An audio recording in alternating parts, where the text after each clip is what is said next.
श्री राधा हैं। तो राधा रानी कंदर्प के रूप में, काम के रूप में अपने हृदय पटल पर आपका चित्र अंकित कर रही है। इसी को गोस्वामी जी ने कहा, परम प्रेम में मृदुमसी कीनी, परम प्रेम में मृदुमसी कीनी, चारुचित भीति लिख लीनी, चारुचित भीति लिख लीनी, दीना साविरहे तब दीना, दीना साविरहे तब दीना, प्रतिपदमिदमपि निगदित माधव, तव चरणे पतिता, त्वयि विमुखे मयि सपदि सुधा निधि, रपि तनुते तनुदाम, साविरहे तब दीना, दीना साविरहे तब दीना। ध्यान लयेन पुनः परिकल्प्य, भवन्तमतीव दुरापम्, विलपति हसति विसीदति रोदति, चञ्चति मुञ्चति तापम्, आपम् साविरहे तब दीना, दीना साविरहे तब दीना। अत्यंत विरह में, चिंतन में प्रगाढ़ता होने के कारण वे यह अनुभव नहीं करती हैं कि आप दूर हैं। आपको प्रत्यक्ष देखती हैं, कभी विलाप करती हैं, कभी हंसती हैं, कभी विषाद करती हैं, कभी रुदन करती हैं। हे प्रियतम, आपके विरह में वृषभानु लाडली जी की बड़ी विचित्र दशा हो रही है।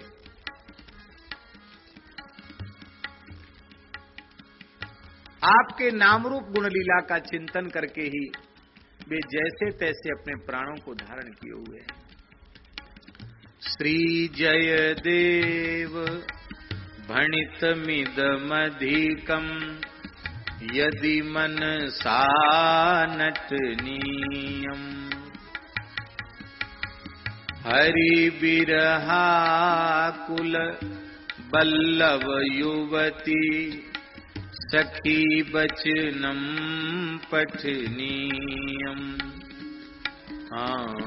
सखी बचनम पठनीयम्,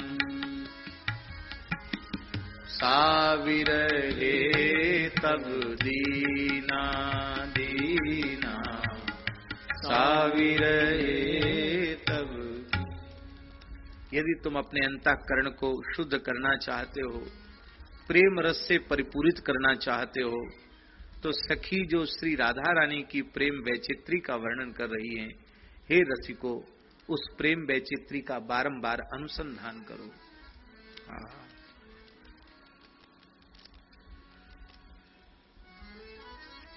जैसे ठाकुर जी की अवस्था है, हृदय विलसिताहारो नायम भुजंग मनाय का वर्णन कर चुके हैं। ऐसे ही श्री जी की क्या दशा, ये है कंदर्प तृष्णौ। आवासो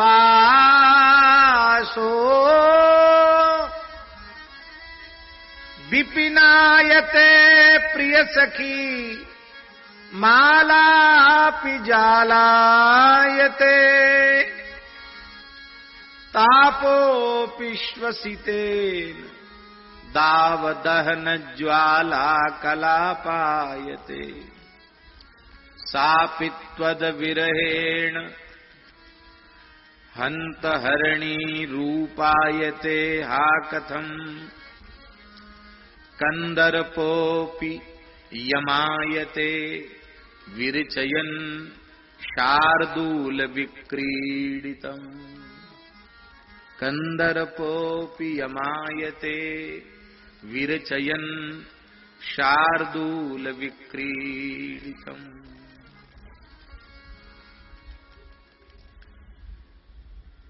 प्रेम का वैशिष्ट्य यही है। इसलिए प्रेम तो केवल और केवल श्री युगल प्रियालाल का ही है। अन्य जो प्रेम की अनुभूति लोग करते हैं वो वस्तुतः अनुभूति न होकर उस अनुभूति का भ्रम मात्र है, प्रेम है ही नहीं। संसार का प्रेम पूर्वान्य के जैसे होता है और प्रेमी अनुरागी भक्तों का प्रेम, ब्रजवासियों का प्रेम, गोप गोपियों का प्रेम, ठाकुर जी श्री जी का प्रेम वो अपराह्न के समान होता है। संसारियों का प्रेम पूर्वान्ह के जैसा होता है।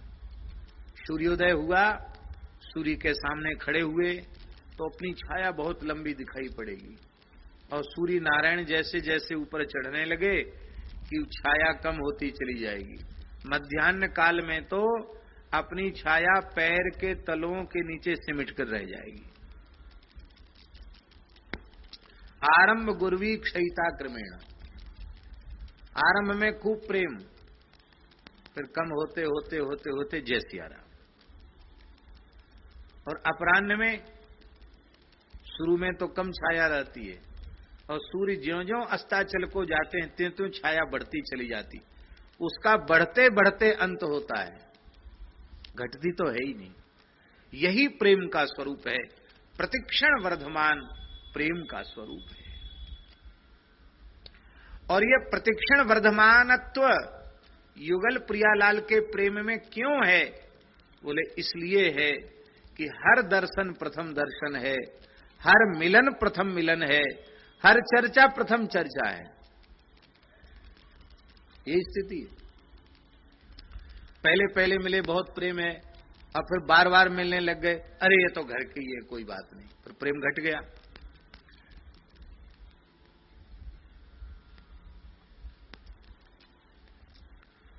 एक ब्राह्मण देवता पुलिस में नौकरी करते थे, हमारे महाराज जी के पास आते थे, भक्तमाली जी के पास। उन्होंने एक बात बताई, बोले बाबा संसार का प्रेम कैसा है? अब तो हम रिटायर्ड होने को हैं, पुलिस विभाग में नौकरी की, शुरू में ब्याह हुआ तो लखनऊ के कहीं आसपास के थे वो, तो शनिवार को आते थे, रविवार को रुकते थे, फिर वो चले जाते थे, सोमवार को फिर ड्यूटी पर चले जाते। तो कहते थे 6 दिन 7 दिन अपनी नवोढ़ा पत्नी का ही चिंतन करते थे। दिन गिनते थे और इसके बाद अब बाबा स्थिति यह है कि अब हमारा भी रिटायर्ड होने का समय आ गया, अब कहीं प्रेम नहीं। 10 बात हम उसको सुनाते हो, 15 बात 20 बात हमको वो सुनाती है। तो अब तो मन करता सब छोड़ के बाबा जी है जाए। ये क्या है? उस ब्राह्मण देवता ने बड़ी सरलता से बताई बात कि संसार का प्रेम इस प्रकार का है और भगवत प्रेम वो कभी घटता नहीं है। भगवत प्रेम निरंतर बढ़ता चला जाता है, निरंतर वृद्धि को प्राप्त होता है, प्रतिक्षण वर्धमान। इसीलिए प्रथम समागम लज्जतया पटुचाटु शतैर अनुकूलम। प्रथम समागम, हर समागम प्रथम समागम है, हर मिलन प्रथम मिलन है, हर चर्चा प्रथम चर्चा है। इसीलिए कभी प्रेम कम होता नहीं है। दूसरी बात,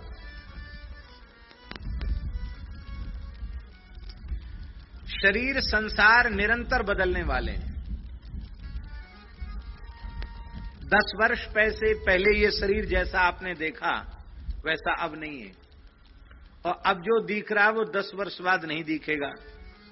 ये बात हुई स्थूल मोटी बात हुई। बारीक बात ये है कि एक क्षण पूर्व जैसा था दूसरे क्षण में वैसा नहीं है।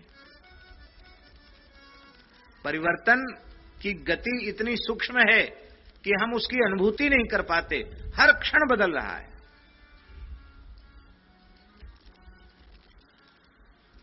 बाबा बढ़िया से बढ़िया भवन बना के तैयार किया और आज ही उसका प्रवेश है, वास्तु विधि है, और आज प्रवेश किया, यहां से टोंटी उखड़ गई, वहां से जो है उसका एक कोना टूट गया, वहां से रंग निकल गया, अभी रह नहीं पाए, आज प्रवेश किया है, आज से बिगड़ना शुरू हो गया। ये संसार की स्थिति है।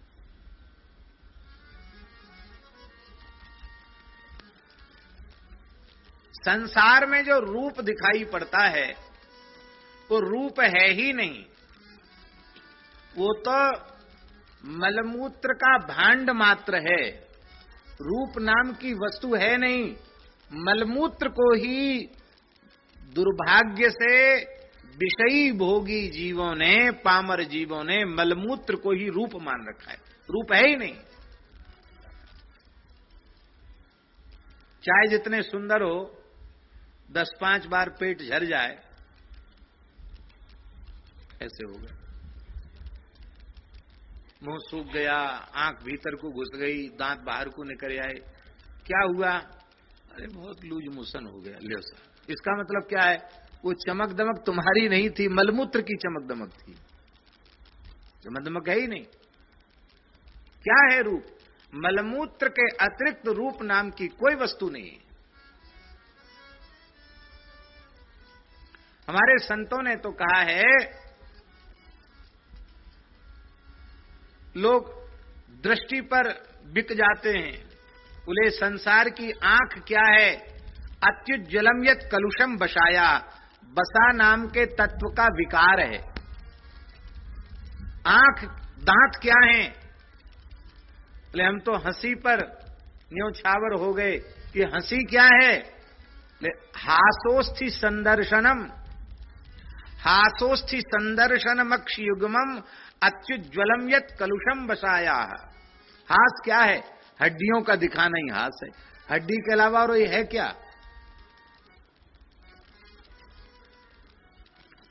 इसलिए संसार में न तो रूप है, न संसार में रस है, न संसार में गंध है, दुर्गंध ही है? भक्तिमती कर्मेती बाई राजस्थान खंडेला से चली और मार्ग में सड़े हुए ऊंट के करंक में 3 दिन 3 रात्रि तक विराजमान रही। जहां किसी भी मनुष्य का खड़ा होना अत्यंत कठिन था, ऐसे ऊंट के करंक में मरा हुआ ऊंट पड़ा था और उसके मांस को सियार भीतर घुसकर खा गए थे। ऊपर से चमड़ी चिपकी थी, खोल जैसा बना था, उसमें घुस गई कर्मे थी।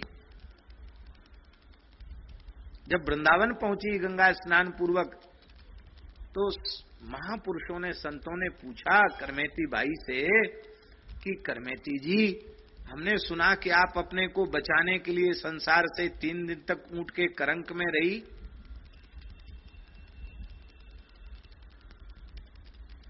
आपको दुर्गंधि का अनुभव नहीं हुआ? तो करमेती जी ने उत्तर दिया, सड़े हुए ऊंट के करंक में दुर्गंध तो थी, पर विषयों में जो दुर्गंध है, उस दुर्गंध के आगे वो सड़े हुए ऊंट की दुर्गंध भी दुर्गंध नहीं लगी। उस विषयों की दुर्गंध से बचाने के लिए वो सड़े हुए ऊंट की दुर्गंध भी सुगंध सी बसाई है, हमको सुगंध के जैसी लगी।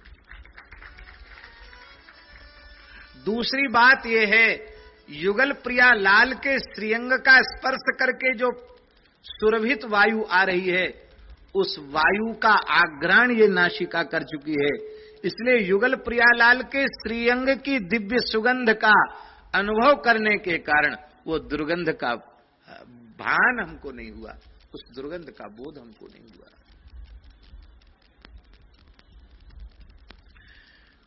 भैया संसार के उत्कृष्ट से उत्कृष्ट रूप से भी कभी न कभी मन हट जाता है। बहुत सुंदर व्यक्ति है, सफेद दाग हो गए, फिर सुंदरता कहां रहती है? कुष्ठ हो गया, फिर वो आकर्षण उसकी ओर नहीं रहता।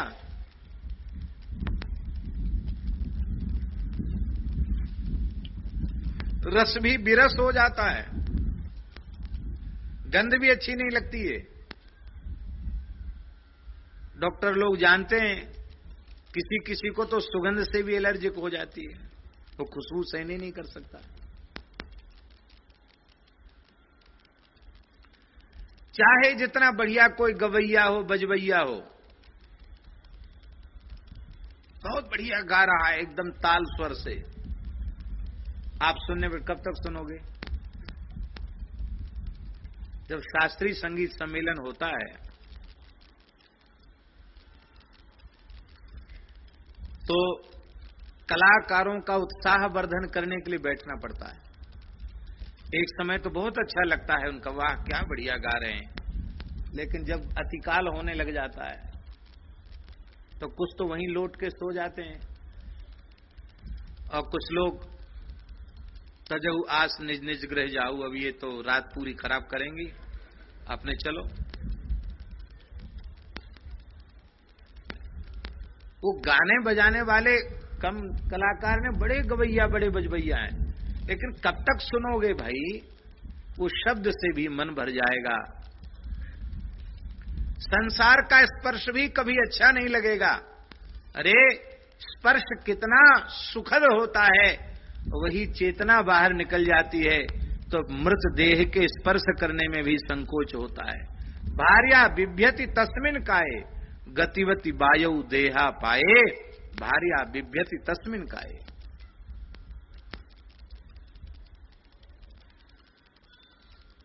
पर हमारे ठाकुर जी का रूप, कहां बैठे हम लोग? श्री सूरदास जी की तपस्थली में बैठे हैं। सूरदास जी कहते हैं, चलत चितवत सुपन सोवत, चलत चितवत सुपन सोवत, दिवस जागत राति, चित्त ते वह मधुर मूरति, छिन्न न इत उत जाति। चित्त ते वह मधुर मूरति, छिन्न न इत उत जाति। मन में रह्यो नाहिन ठोर, नंद नंदन अछत कैसे, नंद नंदन अछत कैसे, आनिए उर और, मन में रह्यो नाहिन ठोर, मन में रह्यो नाहिन ठोर। इस रूप से कभी किसी का मन भरा नहीं।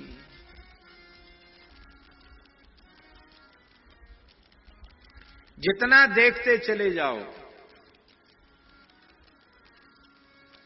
उतना अधिक देखने की व्याकुलता बढ़ती चली जाएगी। इस रूप से किसी का मन आज तक नहीं भरा।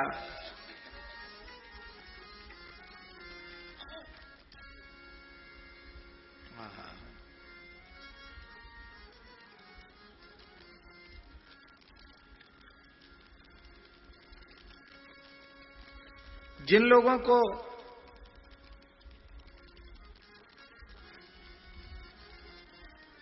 बार बार उनके मंगलमय स्वरूप की अनुभूति होती है, वे भी व्याकुल हृदय से यही बात कहते हैं, मनोहर सांवरी सूरत हमें तू अपनी दिखला जा। मनोहर सांवरी सूरत हमें तू अपनी दिखला जा।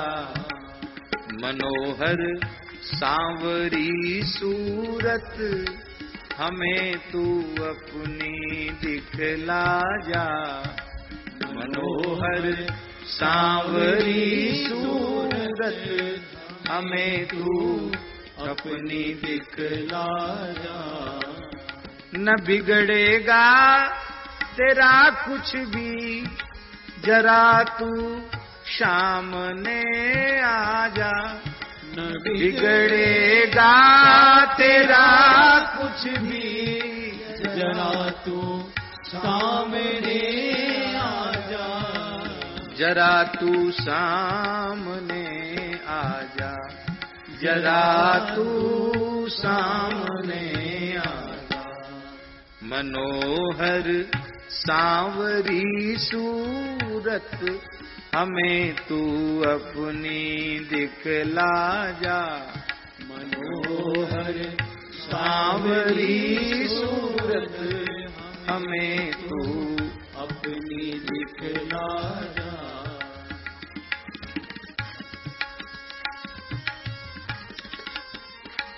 मनोहर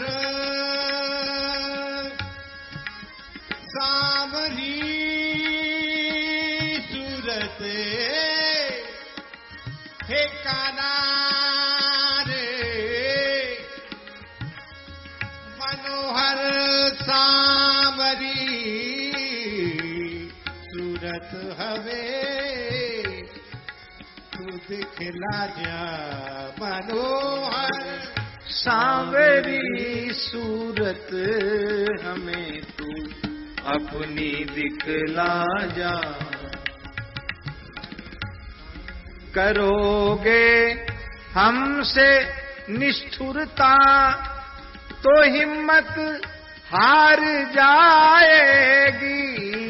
करोगे हमसे निष्ठुरता तो हिम्मत हार जाएगी।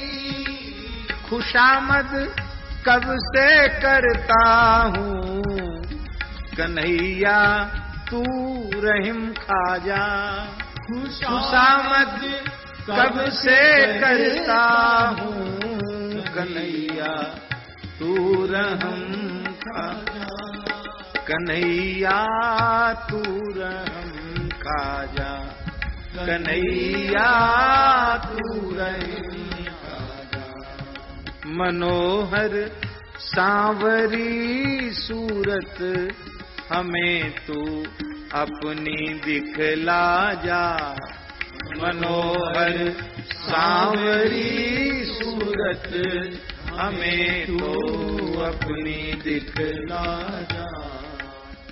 तुम्हारे वास्ते तन धन हमारा सब निछावर है।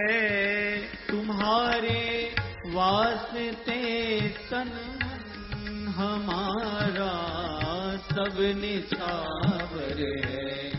न मानो जो मनाने से हमें निज मन की बतला जा। न मानो जो मनाने से हमें निज मन की बतला जा। मनोहर सांवरी सूरत हमें तू अपनी दिखला जा। मनोहर सांवरी सूरत हमें तू अपनी दिखला जा। जुदाई तेरी मनमोहन नहीं हमसे सही जाती। हाँ जुदाई तेरी मनमोहन हमसे सही जाती। जुदाई तेरी मनमोहन नहीं हमसे सही जाती। जुदाई तेरी मनमोहन नहीं हमसे सही जाती। ये जुदाई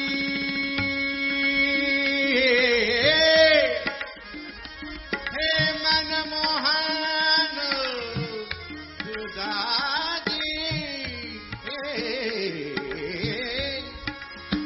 जुदाई तेरी मनमोहन नहीं हमसे सही जाती।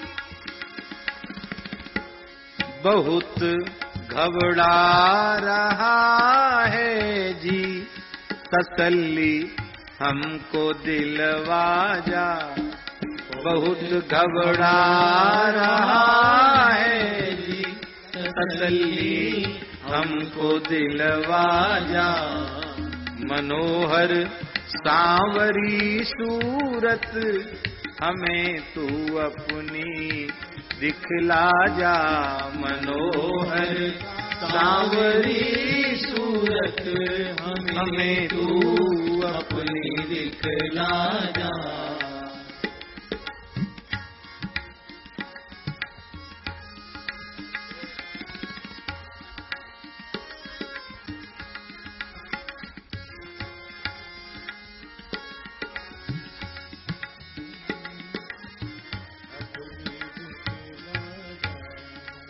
अंधेरा वासनाओं का है मन में राम के छाया।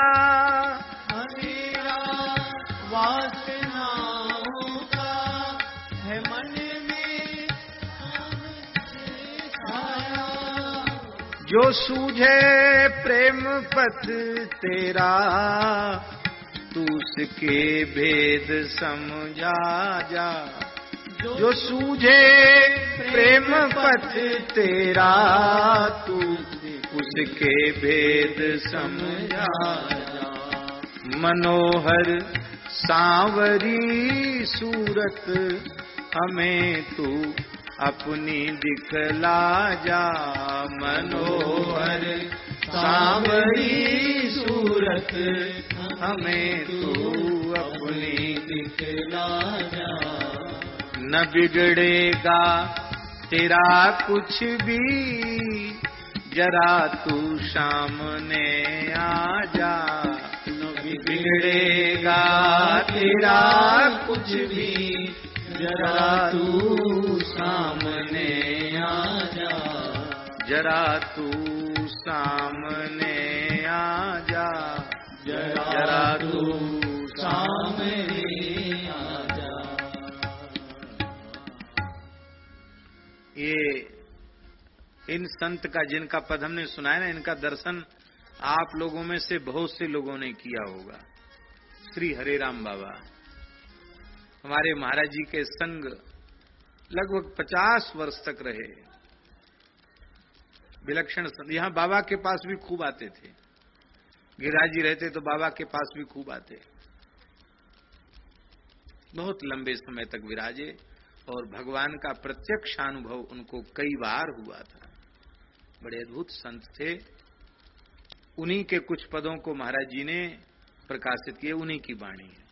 और उन जमानों में उर्दू चलती थी, इसलिए उनके पदों में प्रायः गजल की तर्जमे हैं और उसमें उर्दू के शब्दों का प्रयोग है। पर बड़े प्रेमी अनुरागी संत। उनका शरीर भी बाबा गुजरात का था। हाँ, हमारे बाबा श्री ठाकुरदास जी का शरीर भी गुजरात का है। देसाई विप्र कुल में उनका जन्म। और ये हरेराम बाबा जिनकी चर्चा हम कर रहे, इनका भी जन्म गुजरात का था, बड़ौदा का था। और ये भी विप्र परिवार के थे। बड़े अद्भुत संत थे। कैसा होता है संतों का जीवन। एक घटना से उनके चित्त में वैराग्य हुआ और फिर ऐसे साधु बने कि क्या कहना। अद्भुत जीवन, अनपुन जीवन। बचपन में एक महात्मा आए, छोटे ही थे। इनके पिताजी से बोले, पिताजी का नाम पंडित बंशीधर शर्मा था। बड़े आदमी थे, उस जमाने के बड़े जमींदार थे। हाँ, राजस्व वसूलते थे वो, 36 लाख टैक्स वसूलते थे। कितना? और उसमें से 16 लाख बड़ौदा स्टेट में जमा करते थे, बाकी बचा हुआ इनको मिलता था। इतने बड़े थे वो जमींदार, ये राजा ही थे एक तरह के। और दो पत्नियों में एक ही, बहनें थी दोनों, उनमें एक अकेले बाबा थे और छोटे थे, 12-13 साल के रहे होंगे। एक महात्मा आए, सियाराम बाबा, बोले वो सिद्ध महात्मा थे, बोले तुम अपने बालक को दे दो, जंगल में एक हनुमान जी का चोला चढ़ाने जाएंगे। उस समय बड़े लोगों के यहाँ गाड़ी हुआ करती थी, अंग्रेजी शासन था, गाड़ी में बिठा, पिताजी ने गाड़ी कर दी, सारा सामान चोला चढ़ाने का सब सामान दे दिया। वहां जंगल में गए, कुआं था, वहां स्नान किया, एक शिला को जल चढ़ाया, और वहां से कोई आकृति नहीं थी, हनुमान जी की शिला ही थी। बोले इसमें हनुमान जी विराजते हैं, और स्नान करा के और चूल्हा चढ़वाया। चूल्हा चढ़वा के बोले कीर्तन करो, तो कीर्तन करने लगे। कीर्तन करते करते हनुमान जी साक्षात प्रकट हो गए। तो बड़े प्रसन्न हुए, हनुमान जी को प्रणाम किया उन संत जी ने, और इनसे कहा कि तुम भी